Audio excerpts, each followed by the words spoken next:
Je suis candidat député provincial de 2023.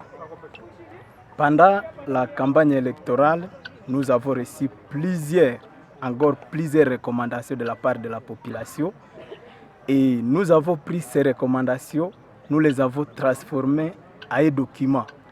Et ce document, nous l'avons nommé cahier de charges de la population de la région de Béni à ses députés nationaux.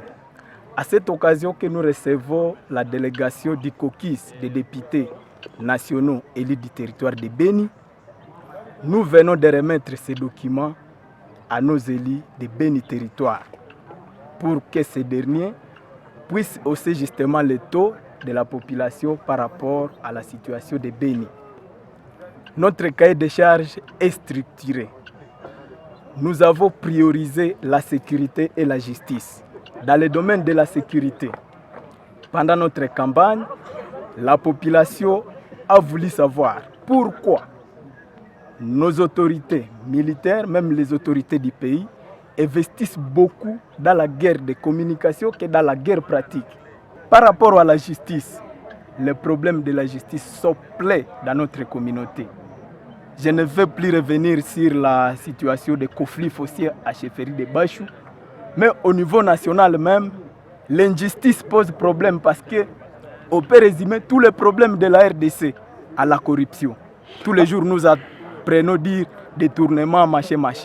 Par rapport à la gratuité, je vais y aller trop vite. On nous a imposé une gratuité, mais il n'y a pas d'infrastructure.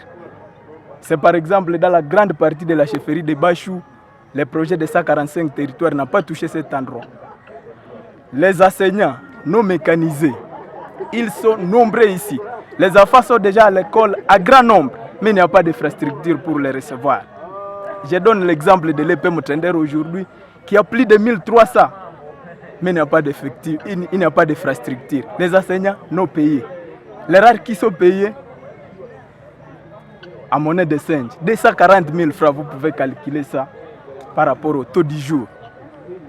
Je vais aussi parler de la situation de la santé. Nous avons compris que dans notre pays, il y a plusieurs vulnérables.